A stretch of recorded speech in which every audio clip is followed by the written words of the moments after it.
The house deal is officially delayed. But why? And what does that mean for UCF fans?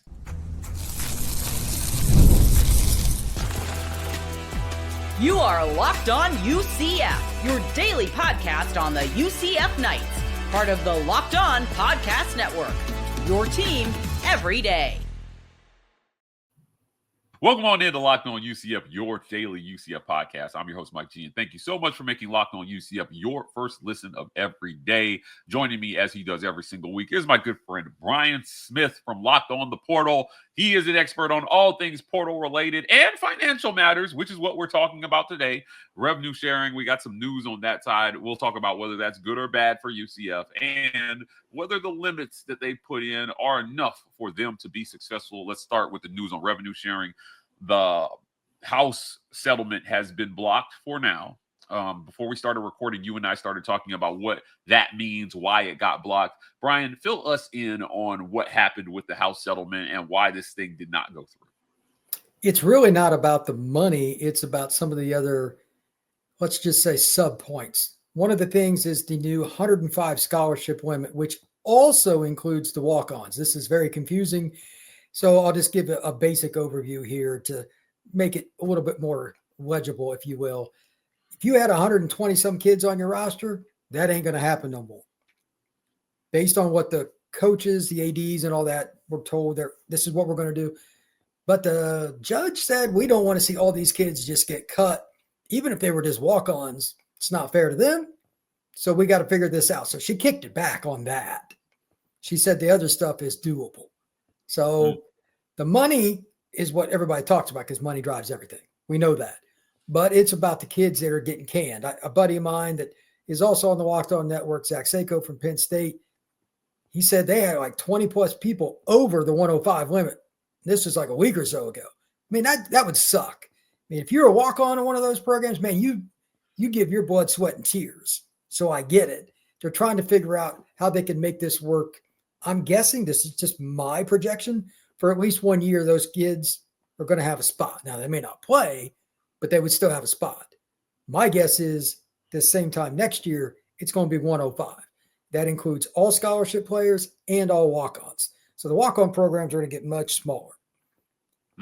Yeah, interesting. So they're really trying to protect kids with blocking this by saying, hey, there are going to be a bunch of kids left out in the cold if we do this, if we reduce these scholarships. I can't imagine a coach like Scott Frost would be happy with his walk-on limit being substantially reduced. Those guys play a vital role in the development and the building of a program. It's kind of the dirty work behind the scenes that nobody sees, but it helps make you go.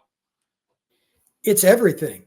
If you're at a program where you're trying to build, and let's be honest, UCF is trying to rebuild, one of those walk-ons might have made a scholarship anyway.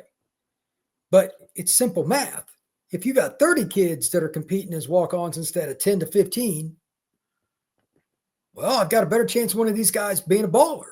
Maybe he ends up being your special teams demon, and he can at least help you on nickel defense or whatever. But if you cut it down, because like the scholarship limit, again, it's all players up to 105. They're going to use more scholarship guys, which is fine. Every school, like Marcus Freeman from Notre Dame said, 95 is kind of the rough number he'll go to on scholarship instead of 85, which it's been. That's 10 more. But that also means there's only 10 walk-ons. That is a low total, Mike. That's very low. That is a really low total. And let's be honest, those are the guys in practice that get their butts kicked. When they're running GT trap, that 195-pound linebacker, that's not a good time, but he signed up for it. He signed up for it. Brian, what about outside of football? How does this affect walk-ons in any other sport? Is it affecting them at all? Well, that's something that I need to find out more about. But like football drives the bus financially for all these schools, UCF too, and that's where it starts. But I don't know if basketball, that's your second sport. It probably has some impact. They might have so many guys there or gals that can be there at practice, but I don't think it's a big deal.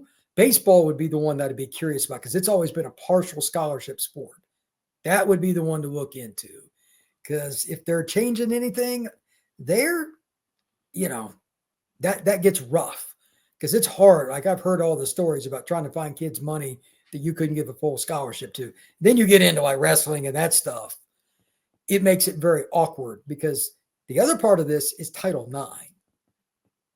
I think part of this is they're trying to look for a way to make Title IX a little bit easier. Getting down to 105 overall means there's fewer scholarships that you have to jack around with for women's sports. I know that's a touchy subject, but it's just true. And a lot of teams could get cut. So, I mean, that'd be another year. There'd be another girl get a scholarship or something too. Because if you reduce your guys and you're below the women's, look, athletic departments ain't making no money on the women's sports. There's very few, like Iowa basketball there for a while, Connecticut, Tennessee. There's some obvious exceptions, but this is a very touch and go situation that's very edgy in terms of social terms because it's about money. It's got Title IX implications. And it's about guys like some of these walk-ons, they want to be in the walk-on program at pick a school, UCF, Florida, whatever, because even if they don't really ever play, they got a better chance of getting a real job. Yeah. You put on the UCF helmet, there are people in Orlando going to hire you. And they know that. Yeah. The kid gets screwed out of that opportunity too. This has so many tentacles, Mike. And I'm cool with the judge kicking it back because the schools are just looking to cut mine. That's all.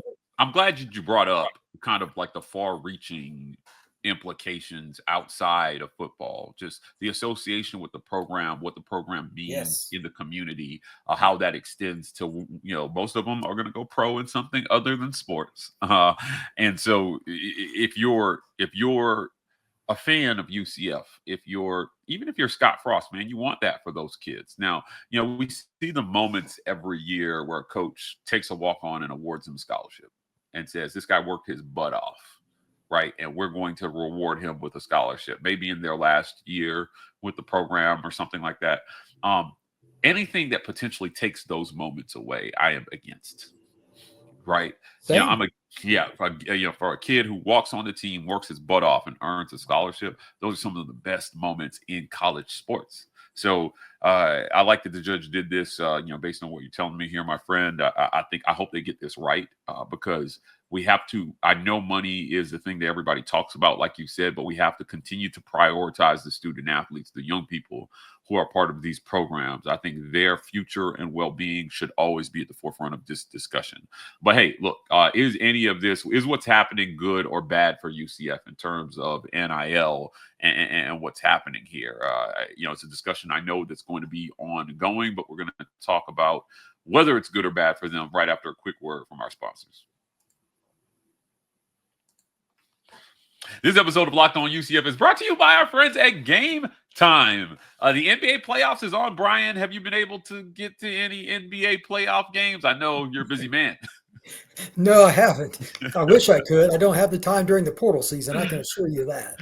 Well, if you were, then you would be able to buy tickets with Game Time. There's nothing like the NBA atmosphere. Every bucket, every defensive stop, every moment feels huge. It's an electric arena. And with Game Time, you can be a part of it without the stress of last-minute ticket hunting. So you can get last-minute deals and save up to 60% off buying at the last minute for sports. But a lot of people don't know this, but the closer you get to tip off, the cheaper those tickets get if they're still holding on to them. Our friends at Game Time will help you get those last minute tickets, and they have all-in pricing, so there's no surprises at checkout, which is my favorite part. Take the guesswork out of buying tickets with Game Time. Download the Game Time app, create an account, and use code LOCKEDONCollege for $20 off your first purchase. Terms apply. Again, create an account and redeem code LOCKEDONCollege for $20 off. Is this good or bad for UCF? Is this new setup with revenue sharing, is it really going to help them compete? Now, hear me out on this one. There were always the haves and the have-nots in college sports, right? The money has always been there. It's just been about can they be open about how they're using it and where are they putting it? So if you go back to the history of college football, traditionally the money goes into facilities and coaching. They turned that into a $1 billion industry, Brian. And the player said, wait, you're making billions on our backs. We want to cut. So now you got to pay the players. But the arms race is still the same. You still need facilities. You still need top tier coaching. That none of that has changed just because NIL is here. Scott Frost still needs to be a guy who can develop and win games. And, the guys that he has to compete against, they've always had money. They've always had money. There's an interesting part. Before we started recording, we talked a little bit about UCF's collective, the Kingdom. UCF has made a plan to dissolve their collective into their competitive success fund, which is the revenue sharing. Other ADs I've talked to have said, we don't have a need to do that. We're keeping our collectives because once that $18 million, that net $18 million is spent, we're going to need deals above and beyond that $18 million to spend.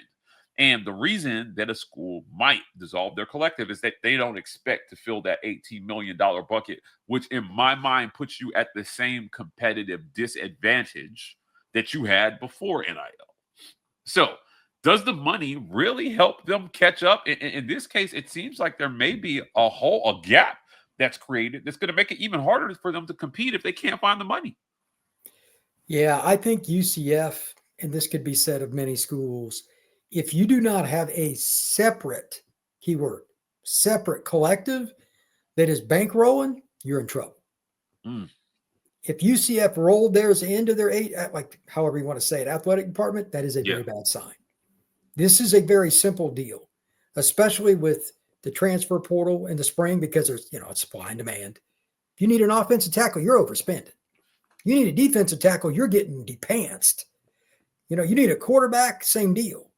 That is just hard cash. UCF, to my knowledge, is not in that boat. And I was just looking at some of the kids they had going out of the portal, coming in. They haven't made any splash. And I don't know how long it's going to take, Scott, but I got a feeling this is going to be a rough first year. Yeah. That's my guess. I don't think they're going bowling. I don't. Oh, wow. Yeah. Okay. Yeah, I think this is a 4 or 5 win team. I was just looking at the schedule. They got to go to BYU. They got to go to Kansas State. They got to go to Texas Tech. Yeah, that's it. They got Bill Belichick coming to town on September 20th. That's kind of interesting. That's gonna be fun. I'm looking forward to it. I don't know how the whole Bill Belichick thing is going to work out. I have my reservations, but it'll be interesting regardless. But the point is, who are UCF's playmakers? And how come they didn't add to that list this spring? And the answer is very simple. It's Money. Yeah. They don't have enough right now. And unless somebody that with a deep pocket, we're talking 7-figure pockets, jumps in, it's going to be real rough.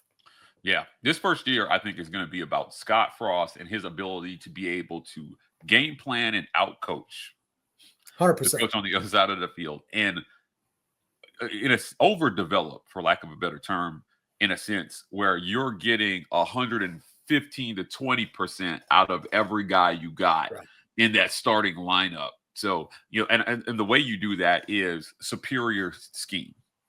If he can scheme up something like, where it's kind of that thing where, we talk about a quarterback throwing guys open, or you got guys who it may be a bad play call, but you've got superior route runners, so they go out and they save the play, or they make plays that if you're going to put that on the athlete in year one to go out and run the superior route and outperform the system, I think you're right, 4 or 5 win team. If you can scheme up something though that consistently puts guys in better positions to make plays, then you got a chance to make some noise and get that extra win, I think, and make it to a bowl game. But that's going to be on Scott Frost. I think year one is going to be about coaching. And you'll see. Now, here's why I think this is important when we talk about the money and whether the money is good or bad for UCF. Brian, if you can show that you have a scheme that where if we give you the money and you get better guys, it will be better. You might see the pocketbooks start to continue to open to say, we got to go find a quarterback. We're one quarterback away from being really, really competitive. You go out there and it looks disjointed and bad, and you're not in any games and you look really far away. You might see enthusiasm die on the fundraising side, and it's going to be really hard to raise money for those collectives. I think people talk about money, but the results on the field still matter. You hit it on the nail. That's the exact point that I was going to bring up. This season, for some boosters, and rightfully so, will be a trial. Okay, it's Scott's second run here at UCF. What we got? Am I going to donate $400K or whatever, pick a number and throw it into a bucket that I don't know what the bucket's got? Or am I going to watch a little bit? I'm guessing the people that got money, they're pretty intelligent. They're going to want to see what their return on investment could be. And that's fair. So while I'm a little leery of their spring portal, the more important portal for the UCF Knights will be in December. When that portal opens, if they don't win like a K-State, they got to have a win this year that gives the fan base some juice. Right. 100%. And they can't have a 3-game stretch where they lose by 15 points every week. There can't be any 48-13s or anything like that. It's one thing if you get beat 27-21, it happens. But if you get beat by Cincinnati beats crap out of you or something like that, then we got a problem. Yeah. Can't be any of those, and you got to have a wow moment. Who did you beat? That's a quality team, especially if you can do it on the road. Yeah. You know what I mean? Like if it gains some national media attention, those boosters are going to notice. It can be very easy. It may not be a collective. You only need one guy. Look, have you ever heard of any booster for Oregon not named Phil Knight? Right. Yeah, true. It's what I'm saying. He's the ultimate booster of all time. He runs freaking Nike, but the point is still the same. There's a lot of money floating around UCF. The campus is gorgeous. It's a cool place to go to school. It's in Orlando. It's easy to sell that, but the boosters want to know you're going to get the players here and you're going to actually coach them. So this season is a trial for Scott Frost. I totally agree. Yeah. Just like anything else in life, right? Like you're not gearing up to spend money on something you're not excited about, on a product you're not excited about. And that's what year one has to be. It has to be about building excitement for UCF fans to spend money on tickets. You may not have seen this, but there was a whole season ticket controversy that they had. I won't go into it, but fans were really upset with an email that went out from the university about their season tickets and the prices. And, look, there was pushback. They were saying, look, with what you guys put on the field, how dare you send us this email? It's crazy. It was about what they could do with their tickets. Pretty much saying, like, if you were a season ticket holder and you didn't use your tickets yourself, your ticket privileges could be revoked. And people were like, what? Like, why does that make any sense? If I live across the country, but I'm buying season tickets, I should be able to give my tickets to whoever I want as long as the seats are filled. And, like I said, these things become issues because you have consistently put a product on the field that fans feel like I'm already overpaying to watch UCF football right now. I love my school, but like you're not in a place to make demands of us about what we can do with our season tickets. A statement was issued where they backpedaled. I don't think anybody's buying it. I think they just stepped in it and then found out that we shouldn't have said that. But the issue underscores how fans feel about the program. That's going to affect the money. Again, lack of enthusiasm means no money. And you got again, we'll talk about it in our next segment. You've got $18 million net that you need as a base to be competitive. Now, is $18 million enough? We'll talk about that right after a quick word from our sponsors.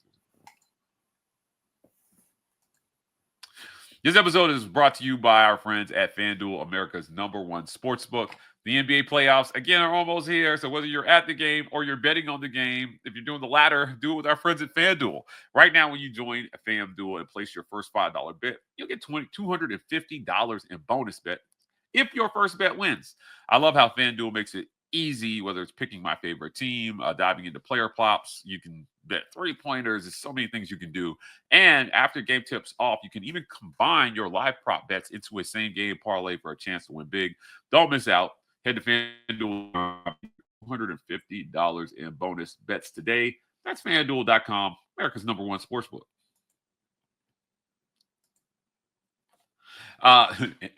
Brian, I have a really sad FanDuel story. I had this 11-leg parlay one time on FanDuel, and the last leg of the parlay was Draymond Green over 7.5 points. It's not very high, Mike. Not much to ask, Draymond. Let's go, bro. Oh, my goodness. When I tell you this jerk scored 6 points and fouled out at the beginning of the fourth quarter, and it was a dumb foul. It was a frustration foul, like he was fouling somebody on an inbound pass, and it was his 5th foul, and he got ejected. And I was so mad. I bet $300 in additional dollars that FanDuel gave me on that single parlay. The payout was $22,000 because could have bought a car, Mike. I have been a Draymond Green hater ever since, Brian. Shout out to our friends at FanDuel for that moment. I took a screenshot of it because I was like, nobody's going to believe that I put this parlay together and every leg hit, but Draymond Green over 7.5 points. But yeah, keep it as a momentum. And one day FanDuel will pay me out. But speaking of payouts, they've got to pay out players, and they've got $18 million to do that. I want to talk real quickly before we get out of here about whether $18 million is enough to do it. In the things that we've seen around, again, you do Locked On the Portal, so you're on this news all the time. Very famously, Nico tried to leverage Tennessee for more money. The reports were he was making $2.5 million. He thought he was worth $4 million. Found out he wasn't worth that, because I'll tell you, he hit the open market, he hit the portal, and nobody paid him more than 2.5. As a matter of fact, I think the number we heard was somewhere between 1.5 and 1.7. It was in the ones. He lost money. He didn't just go flat. He went down. That's ugly, bro. I don't know who his tax guy is, but hopefully he has an LLC based in another state or something, because if he's got to pay California taxes, good luck with that. After they were estimating after taxes, it would be almost like $900,000 or less he's taking home. And he got bad advice. But in terms of what the schools have to spend, the top line is the number that matters. So if you're UCF, right, and this is why I think it's important that Josh Heupel said no to that, is because the market has to adjust to those bad deals, right? And Heupel saved a lot of coaches at Power 4 schools the headache of having to go back and renegotiate deals for, quite honestly, mediocre quarterbacks. I've never thought Nico was worth. I didn't even think he was going to be the best quarterback in the SEC next year. $4 million, we know that would have been up there in terms of direct NIL deals received from a collective for a single QB. Now fans are finding out, because I saw a lot of things that said, "Oh, someone's going to give him $3 million or something like that." I said, no, it's not happening. He's not getting 2.5 is plenty. And we found out it was too much. He was worth that to Tennessee. He wasn't worth that to anybody else. But can you afford to spend $4 million of $18 million on a single player? I'm telling you what's going to happen is that the deals in the other sports are significantly less. But when that football player gets $1.5 million over, that's like 3 times what women's basketball needs to fund all their NIL deals. 3 times, maybe 4 or 5 times, depending on the program. You're gonna cut off the Olympic sports from being able to fund their programs. And if you're an AD, you can't do that. I just think that there's got to be, you and I talked about having GMs and salary caps. I think there might have to be some kind of like rookie wage scale or something to make sure that you're not spending all the money in the wrong places. There's a lot of ways they can do it. And with that, I don't know if they'll ever do like a freshman scale, because everything's individualized. But if you're a player, I think there should be a rule. If you stick at your school, you've never been in trouble, and you're on pace to graduate in 4 or less, there should be some kind of stipend that you get, even if it's just $5, $10K. Yeah. Because a lot of people don't take it serious. Hey, by the way, you got to go to school. It is college. Okay. And to that point, you're looking at a lot of sports that are you're going to have some rifts in the athletic department. Coaches, like if they hear the football coach complaining, because everybody's football program is going to get the most money. If they hear the football coaches complaining, there might be some interesting hallway conversations in the athletic department. that aren't going to make the airways unless there's a police report involved. Use logic of what I'm talking about. A lot of coaches are pretty blunt. So it's awkward. This is part of the NIL deal. Coaches got to find a way to get along too, because they need like one more player to get over the hump and pick it. Wrestling, baseball, women's volleyball, whatever. But they can't get that extra 10, 15 grand. And then a football coach goes in and he wants an extra 400, 500K. That's rough. So I get it. But at the end of the day, the theory that's been floated, I don't know how accurate this is. And I'm a total football guy. Ain't no doubt about it. Right. But everything flows down from football if you win. Well, at some of these schools, realistically, how often are they really going to win? Like, do you really think Minnesota's going to be able to go to bowl games consistently? They've got a little run here. Like, they're at the top with it's Minnesota. You know what I mean? If you're the women's volleyball coach at Minnesota, do you really want to hear the coaching staff of Minnesota saying, hey, we need more money for football? Because how much of that really ends up back with volleyball if they go to a bowl game? Do you really believe a lot of it does? I'm leery on that. And every school is different. I think UCF is probably a little better about it. They've got some pretty good women's sports. I know their track programs had some really good athletes, et cetera, in women. But there's going to be a lot of tough stuff. And $18 million is probably not enough for what UCF needs, because they got to, like, defensively, they need so much. It's crazy. But you're going to get into some really awkward conversations within that athletic department. The only solution, Mike, is one we already touched on: the outside source. It is not one that UCF fans want to hear, but there has to be a big money donor step into the fray.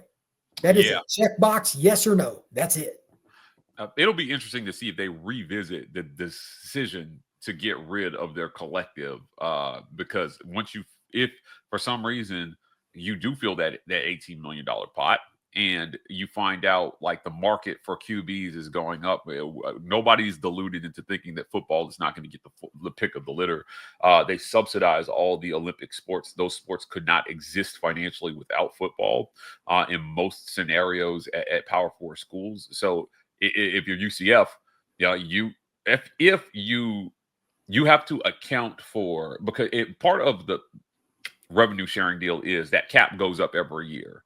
So they're adjusting for like inflation, I guess, or market adjustment to some extent in saying, hey, well, 18 million this year, but 20 million next year, and you've got to be prepared for that. Like I said, there are schools right now as we speak that they can snap their fingers and fill that $20.5 million bucket like that. And so when it goes up, they're already at like a $30 million cap. So for the next 10 years, they're good. All right. I have to worry about that. They're going to have in excess with their collectives. If you're UCF, you got to find a way, I think, to get to that number there, because it is. I know football is what matters, but I do have a soft spot for the Olympic sports. I don't think just because they're not revenue generating that they don't matter. And I do want to see those student athletes make a little bit of change while they're in college as well, too. Like, they may not make life-changing money, but certainly, as a student athlete, you don't have time to do much outside of class and practice and other things. So it'll be interesting to see how UCF handles it. Brian Smith, I want to thank you for joining me, man. As always, before we get out of here, tell people where they can find you. The Portal Podcast, recruiting, NIL, and transfer portal every single day. Even on the weekends, I got something. And right now, especially with recruiting ramping up, we got all the visits getting ready to start for UCF and every other school. Just going to be talking about the prospects that commit. Going to be talking about the prospects that have scheduled commits and all the battles, like especially in the state of Florida. It's the state I cover the most. A lot of stuff with the big three and UCF trying to get in there and get some of those kids. It's a wild time. So the Portal Podcast, you can find it on Spotify, Odyssey, anywhere you get your pods, and of course on YouTube. I can't wait to see if you got some positive news in there for UCF. Guys, that's it for another great edition of Locked On UCF. Thank you for making us your first listen of every day. For your next listen, go check out our friends at Locked On Big 12 or Locked On The Portal. You can find them on YouTube or wherever you listen to your podcast. You can find us here tomorrow on Locked On UCF.